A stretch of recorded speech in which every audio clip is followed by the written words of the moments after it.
Run, river, run, run through the hills. Run, river, run to the sea. Run, river, run to your place beneath the sun. Run, river, run over me. Hi, welcome to my guest. This is Jan Lewis. Today we have from Milford, Massachusetts, we have Margaret Myatt with us. Myatt with us, and she is a chairperson for the Central Mass Chapter of Hearing Loss of America. Did I get that right? Association of America. Yes, except I'm not that high in the pecking order. I'm on the steering committee. All right, the steering committee. About 4 or 5 of us who meet at the beginning of the year, mid-year, to put together programs for the region that involve hearing loss and issues associated with being hard of hearing. We have usually 4 meetings a year. They're not meetings, more like workshops. The public is invited. They're very informative. Sometimes we have a guest speaker. Sometimes we'll have a video. Other times it'll be a rap session. Other times it will be bringing in spouses and friends, who are often the ones who suffer the most when somebody in the household has a hearing loss. Yeah. You know, I was just reading recently an article that they're tying in people who go untreated for hearing loss. It comes across more as Alzheimer's, dementia. I'm glad you brought that up. There are new studies out in recent 2-3 years that untreated hearing loss can be a contributing factor to dementia. That's scary stuff. It is scary stuff, but I want to put a caveat on that, because in the world of hearing loss, one of the most effective devices or tools that people can use are hearing aids. They're expensive, and they tend to be administered and sold through audiologists. And what we say is there are good audiologists and there are bad audiologists. And there are bad audiologists out there right now who are grabbing onto this baton. Yeah. And in fact, you're using the right word. They're using scare tactics. Yeah. They're using fear to say, you need to get a hearing aid. And that's not always accessible for people, and it's not the only solution. And there is such a thing as mild hearing loss that can be treated with less expensive personal hearing devices. Mm-hmm. So yes, the studies are out there, but no, that doesn't mean you have to be scared. Okay, that's a good thing, because I was talking with a friend and she was flipping out. She thought, oh my God, I'd better do something. I said, well, let me ask Margaret. She'll know more about this. Yes, well, in fact, when I say that we have guest speakers, we recently had a speaker that everybody on the steering committee was blindsided by and not aware that this audiologist was going to come in and scare people. And we're dealing with that now. We want to make sure that we get the message out there that, come to a Hearing Loss Association chapter meeting, learn about your hearing loss, learn how people are dealing with it in their lives so that you can deal with it in your life. And it doesn't have to be a scary situation. It can be something that it's totally livable and takes a sense of humor, for sure.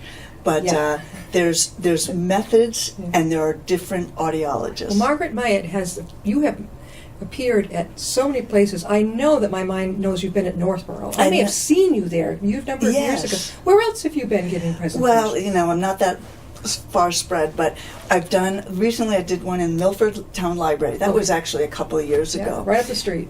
Yep. And the Milford Senior Center, because we need to get the message out there that you're not alone, and there's people that can give you hope and encouragement. I also spoke at my mother's independent living place up in Portland, Maine. I was born in Portland. No way. Yeah. Yes, she's on Ocean Avenue. You know where we used to be Maine General Hospital, but it's now Maine Medical Center, Bramhall Street. Okay, sure. So small world. Yeah. There's there's many speakers. We have very dynamic people in our group, and sometimes we'll do a team teaching PowerPoint presentation. We all follow the information that's available through Hearing Loss Association of America. It's a very bare bones, highly effective volunteer organization, national, and they're connected internationally to other hearing loss associations. And they advocate and lobby Congress for legislation that gets closed captions on televisions, open captions in theaters, and the best thing these days is that our senator, Elizabeth Warren, sponsored a bill in the United States Senate to allow for over-the-counter hearing aids. And that is a big breakthrough. Financially, can you imagine? I mean, they cost a bundle. If your insurance doesn't cover it, which it usually doesn't. Typically, it does not cover over the counter, I wonder how affordable that will be. If you have a mild hearing loss, there are hearing aids out there that are less expensive than $1,000. They could be $600 for two. They're not for everybody, but it is at a level that will be accessible for people who can't afford and they don't need the high-powered ones. Yeah. Right now, the FCC is putting together, I think it's the FCC, it could be the FDA, is putting together the regulations for what these over-the-counter hearing aids will be and how they can be dispensed. And probably within the year, they will become available to the public. I would think that if they bring in that price way down like that, I would think that the insurance company might step up to the plate, but I guess not, huh? Well, that remains to be seen. Yeah. But hopefully the people that need hearing aids that have held back will be able to go down this path. Margaret, so you can get a hold of her. She brought up a great sign. Hold it out. These are the two websites that I want to share. Up. Let's bring it up. There you go. The Hearing Loss Central MA.org is our local Central Massachusetts chapter, and it's a blog that shares new information about hearing loss in the country, in the region, and also events that are coming up. The second one, hearingloss.org, is a national organization that I highly recommend for anybody with a hearing loss or anybody living with someone that has a hearing loss. It's filled with profiles of national figures that are living with hearing loss, musicians even. And there's a membership available, $35 a year. It's a bargain. You get their bi-monthly magazine, and you're supporting efforts in the legislature to put in things that are component of the Americans with Disability Act. We're all set now. There you go. Margaret, so you basically are a spokesperson. Yes. Central Mass Chapter of Hearing Loss Association of America. And, it can happen at any age. Yes. There is a TV show on, it's a father and son. Right now I can't remember their name. But a while back they were on the show on WMRC, I believe Fridays, noon to 2. And they have a place in Westboro. And you can go and get tested, and see if you need one. Okay. But they're pretty good. The son since he was a child, he's had hearing aids, and he's in his 20s now and going to 30s. They're a great team. They really, really are. Now, you have your own experience. When did you find out that you had hearing loss? Well, my experience was really that my hearing loss is hereditary. So my father had hearing loss. His father had hearing loss. I was about 30 when I got my first hearing aid. It was ancient in technology these days, analog. It was only on one side. What was the red flag? What happened? I couldn't hear. At all? You made it through school and you couldn't... No, it really manifested itself when I was about 30, maybe 25 to 30. And my husband is the suffering spouse that has to repeat things all the time. So he says, why don't you get your hearing tested? And I did. And then as I moved or my situation changed, I went to different audiologists.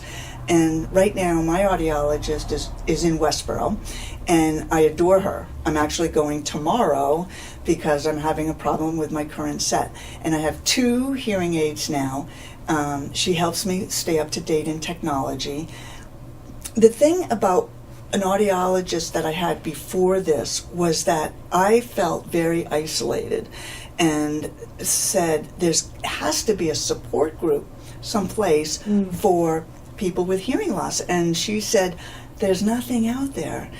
She was not aware of Hearing Loss Association of America. Do you have actual support groups, though, that meet? Yeah, well, that's what we are. The chapters. So they the meet chapters certain are places. support groups in the sense that when you come to a meeting, you're talking and sharing stories with other people, and you realize that you're not alone. So my life changed. It was changing how I felt about hearing loss and what I can do about it. You need to advocate for yourself. The chapter meetings are fantastic. You also brought a wonderful magazine. We'll leave one downstairs in the lobby at the Upton Town Library. It's called Hearing Life, the magazine for better hearing. And that is the bi-monthly magazine of the Hearing Loss Association of America. Yeah. Do you help put it together? Where do they put it together? Their home office is in Bethesda, Maryland. Oh my gosh, okay. They have about 18 people that work in this national organization, so they're highly effective. They're award-winning nonprofit. They have an annual convention that I will be going to next June. Yeah. I'm very happy about that. And just to get the magazine and to support the cause is a great thing. So this is part of being a membership, $35 a year. Yeah.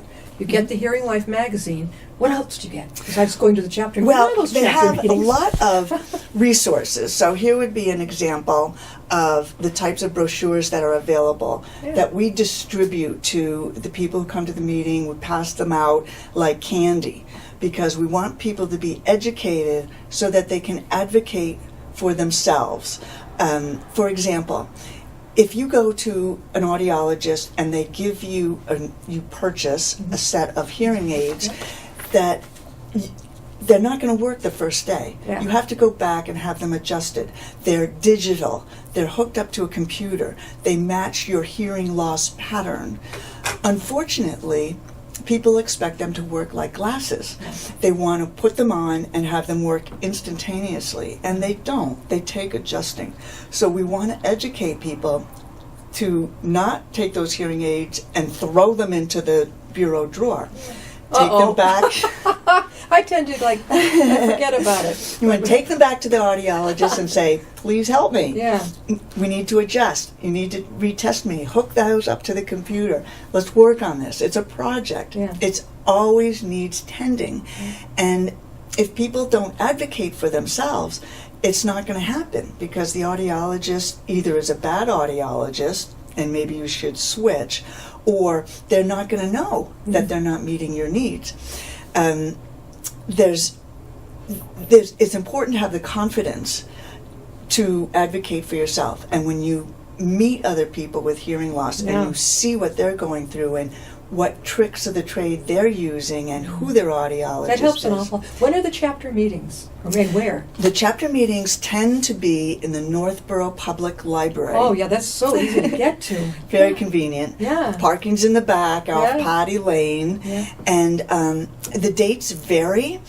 The next one will be November 10th. That's not that far. And it will be a Saturday, November 10th. I don't know the time, but it's going to be on this website. Hold it up again. That's great. You can find that out. The Hearing Loss Central Mass, centralma.org. And if you go there, as soon as the time of the meeting is known, and that meeting will be about survival tactics for the holidays. Because the holidays are difficult. There's a lot of socializing. If you're trying very hard to hear everything that's going on, your brain gets tired. It can be exhausting for people with hearing loss. Yeah. But there's tactics that you can use, and people will share their stories and how they get through the holidays, tips, tricks, funny stories. One thing that I did, I know that nobody, I had major ear surgery back in 2013, And it's not a humongous problem, but I've noticed that if I want to talk with somebody, I don't wear the hearing, I forget all about it, but because I hear beautifully out of it. I position myself to be with that person, and I will, and no problem. Perfect example Yeah. of a tactic to use. Yeah. Body position is very important. Where you sit at the table is very important. And frankly, just telling people, I'm hard of hearing. I hear better in my right ear. That's why I say I hear better here. Yeah. And that's but right great. now, you would never know it because I can hear you just fine. And sometimes people are embarrassed to say that, or I'm they not. don't feel I you're can't confident. And I know you've been to some of our meetings, so Yeah. hopefully that's been helpful. Yeah. Some people are embarrassed. Yeah. There's nothing to be embarrassed No. about. Just like we're not embarrassed to wear glasses. No. I wear 2 hearing aids. Yeah. Doesn't bother me. And I would in the never least. know. I mean, looking at it, they're so beautiful down I have behind the ear. Yeah. They're called, and people think they're big, but No. they're just there. It's not a problem. So there's different strategies that people can use in addition to getting more technology. Hearing aids are just one. There are devices that are microphones that you can put on a table. Oh, really? Yes. Now they will be connected either to a headset or to your hearing aids, but they're available over the counter often, depending on if they're Bluetooth connected. I always recommend that when people go to the movies, they ask for the captioned glasses, because you'll be looking at the screen and you can see closed captions just as if they were on your television, Yeah. but they're on the movie screen. In theater, there's what they call open caption, where you can just look up to a particular spot and the captions are there. There's a lot out there. There should be more. I could go on and on about the things that I would love for people to know about the technology that's available for hearing loss. I'd like to mention one, if I may. Sure. The most hearing aids these days come with what is called a telecoil. I don't know about that one. I don't know if I have. Tele is short for telephone.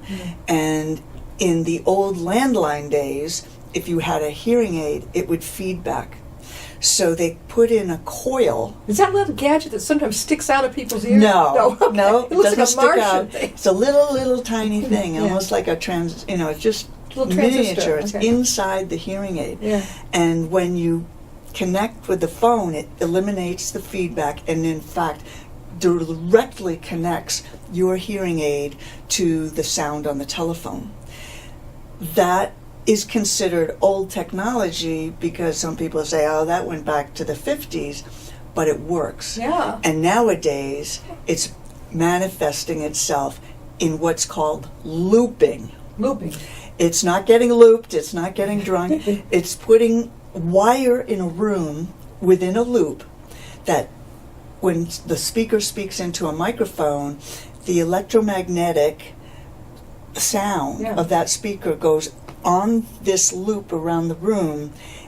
You push your telecoil setting Yeah. or your program, and that speaker's voice is right in your ear. I've never. It's phenomenal. I don't know if you can get a picture of this, but if a room is looped, it will have that blue symbol, the ear. Usually it's blue. Often there's a capital T on it. And this is all over Europe right now. And if you go to an information center or a train station and you see this symbol, you can activate know. your telecoil, push a button. I have 6 programs. Is it expensive, Margaret? I'm making a blanket statement, but almost, I guess I have to say, all hearing aids come with a telecoil. I don't However, even think about it. bad audiologists won't tell their patients this because they're lazy, they don't want to set it, they don't want more questions, That's they odd. just want to get the person out of the office because they just made a great sale. Good audiologists will say, let's activate that telecoil, I'll tell you what it is, and then when you go to town hall or the theater or the museum and you see that telecoil symbol, Right. you can activate it, and whatever sound is way, way far away will be right in your hearing aids. Margaret, if somebody out there, let's say they're at senior centers all over New England and the whole country, but if somebody wanted you to come and give a speech, could they reach you individually? Yes, they can. And I would hope that they would, because we're trying to get the word out. I'm retired right now, so I have loads of time. And my email is Myatt, so 2 M's, MMYATT 01757 at gmail.com. And I can repeat that, Myatt 01757 at Gmail. That's a zip code for Milford. And also on the website, Hearing Loss Central Mass, there's also an email, and that will reach me as well. So you're pretty open to speaking. If somebody got in touch with you and said, we'd love to have you come. I'm there. Who schedules you? Do you do it all, or do you have a helper? There's a couple of ways I can answer that. First of all, I want to welcome anybody to come to our meetings. Yeah. Those have what is called CART, real time, I'll say captions, real time. Mm-hmm. So when you go to a meeting and there's a big screen and the stenographer, like a court, is typing what's being said, CART, computer aided real time captions, will always be in our regular Northborough Public Library meetings. But if you go somewhere else, they might not have I that. won't be able to afford But that's okay. that. You can still get it across. I try to. I try Yeah. to speak slowly and clearly. Do you schedule yourself, or does someone? I'll schedule myself. You schedule I yourself? don't have an agent. Okay, so you know how to do that. It's just me. Yeah, so It's just me. How far do you go in New England? Or I haven't gone farther than the places I mentioned. Yeah. My mother's place in Maine, and in Milford, and in Northborough. Boy, I could see you going way farther than that. No, you can. I don't think so. That I am willing to travel, and say if somebody says, "Oh, I'm in Connecticut," there's a Connecticut chapter in Hartford. Right. There's a chapter in Plymouth, Massachusetts. There's a chapter in Boston. Yeah. There's one north of Boston. Right. So there's a lot of resources out there, and our central goal is to get the word out that hearing loss is real, it's manageable, don't be embarrassed, advocate for yourself, and enjoy the company of others and learn from others that have hearing loss So in as the well. association, there are many spokespersons like yourself. Yes. Okay. Now, again, we are talking with Margaret Myatt, and she is she's a spokesperson for the Central Mass Chapter of Hearing Loss Association of America. And a lot of people, I didn't even know a friend of mine was even wearing a hearing aid, and I've been working with that person for a couple of years. I went, I had no clue. That happens, and because technology works, she probably is engaging some strategies. She's positioning herself to look at your face. Sometimes if people mumble like this and talk, I say, I need to see your lips. Yeah. You don't really even know that you're reading lips until you can't see them. It's fun to share the different ways that help, and it's also fun to share stories to gain confidence in the situation and to share. Margaret, when you give a presentation of Northborough Library, do you have one particular question that seems to always, somebody in the audience will always ask? Is there something that really bugs people the most and gets them upset, and they ask you about it, what to do? Well, frankly, the expense is the worst. We hope that comes down. I've heard people make the case that it's justified because of all the research. The technology is always changing in leaps and bounds, and it's getting better and better. Other people say it's a complete ripoff. I'm dependent on my hearing aids. The introduction to over-the-counter hearing aids is going to help bring down the cost.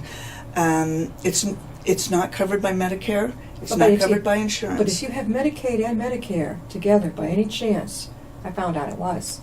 Someone had, they didn't have to pay for it. In what state? Massachusetts. Okay, so I'd be interested in learning about that. Yeah. I know my two brothers have hearing loss, and in Maine, the state of Maine, they were able to get free hearing aids because they needed to hear for work. So it became an Americans with Disability Act underemployment.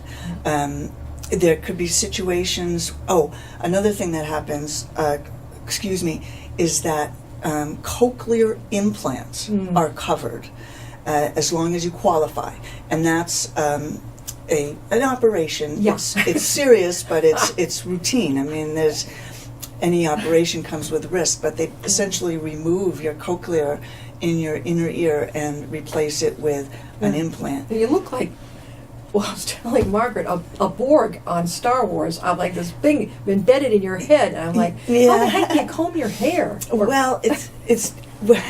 I don't understand cochlear implants as well because I don't have one. But basically, the